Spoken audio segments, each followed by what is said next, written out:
Hello mga kasuki, eto pa nga yung mga ganap sa birthday nung anak ko at sa mga oras na yan ay nagluluto pa nga ako dyan. Pero yung iba kong niluluto ay tapos na, ito na lang yung nahuhuli, itong pritong manok. Dito ko nga mamaya pagugulongin yung piprituhin kong manok at ganito nga lang yung ginawa ko. Pinaghalo ko lang nga yung cornstarch at saka yung harina tapos nilagyan ko lang nga lang yan ng pampalasa. At kagaya nga ng sinasabi ko sa inyo, hindi naman ako magaling magluto at ito yung mga niluluto ko ay puro tsamba-tsamba lang naman talaga ito. Bahala na kung magreklamo sila pag kinain nila kung anong lasa, charis. Ito nga chicken ay minarinate ko na yan bago ko yan irambol dyan sa harina. Hala! At ayan, naglagay na nga ako ng mantika dyan dahil ilulubog ko na yung buong pagkatao ko dyan. Ay hindi! Siyempre charot-charot lang yon. Ito nga, nilubog ko na yung chicken dyan. Pagkatapos yan ay ayan, binaliktad ko na kaagad. Napakabilis ng pangyayari. At ito nga, napakabilis talaga ng pangyayari. Ayan, tinatanggal ko na nga yan isa-isa. Charis! At ang sabi ko nga sa anak ko, wag mo na magpapatugtog at hindi pa ako tapos magluto. Ako'y nagbibideo pa. Abay, napakatigas ng ulo. Ayan, nilakasan pa talaga ang music niya. Kaya naman eto, pinas forward ko na. Naluto na nga ang lahat. Kaya naman tara, kumain na tayo mga kasuki. At eto, nilantakan na nga.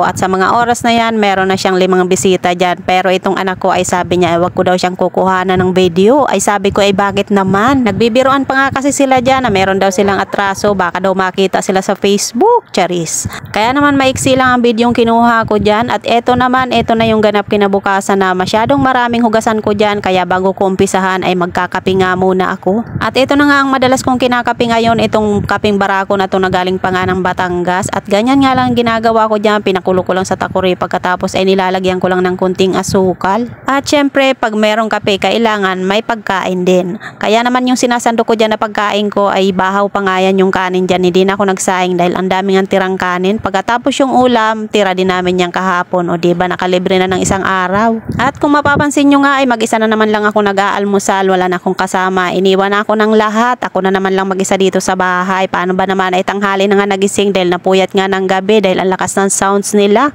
At dito naman ay tapos na akong mag-almusal, kaya naman eto, umpisahan ko na yung aking hugasin. Kaya hindi na nga kasi maganda sa aking paningin. Paano ba naman yung lababo ko ay umaapaw na. Ako nga sanang maghuhugas niya ng gabi, kaya lang sa sobrang antok ko ay hindi ko na nga sila naantay. Kahit sobrang ingay nga nila ay talagang natulog na talaga ako at hindi na kinakaya ng mata ko. Kusa nang pumipikit talaga.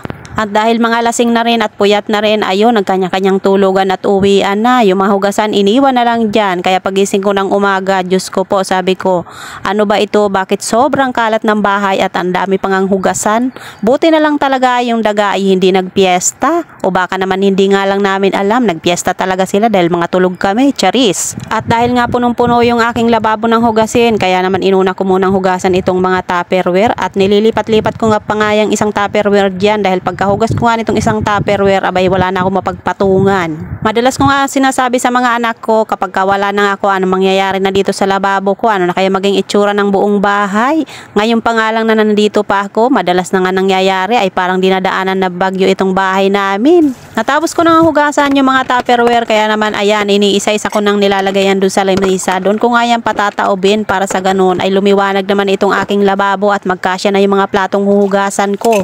O diba, puro lababo na naman yung nababanggit ko. Pagpasensyahan nyo na nang dahil dito sa lababo ko, ito yung nag-viral. Nagkaroon ako ng 400k views. O diba, first time.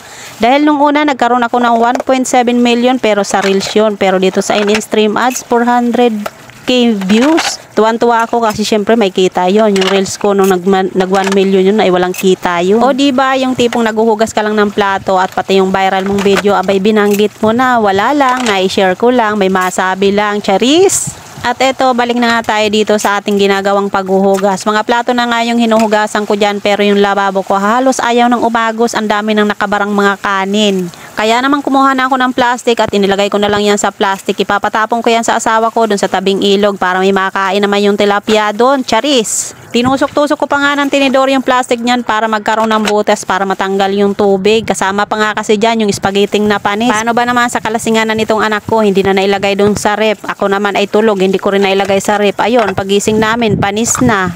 Sayang lang. At sa dami nga ng daldal ko, nagbabanlaw na pala ako nitong aking plato, may hinuhugasan, malapit na pala ako matapos, sana all na lang talaga. At habang ako nga ay naghuhugas ng plato dyan, ito naman anak ko ay panay ang kwento sa akin. Paano ba naman nung gabi daw ay yung harapan ng tindahan na pinagparadahan ng sasakyan ng kanyang bisita. Abay galit na galit daw. Paano ba naman ay nahaharangan daw yung harapan ng tindahan niya? Ay gabi naman kaya yun. Wala naman bibili doon. Charis. Kaya naman puro sorry na nga lang daw yung ginawa nila. Hindi na nga daw nila pinatulan. Baka pag pinatulan pa nila yun, sinagot-sagot nila. Abay magagalit pa yun. Abay tama lang yung ginawa nyo. Nagsorry kayo dahil kayo ang mali. At sa wakas, natapos na rin yung hugasin ko. Kaya naman hanggang dito na lang muna tayo. See you on my next vlog. Bye!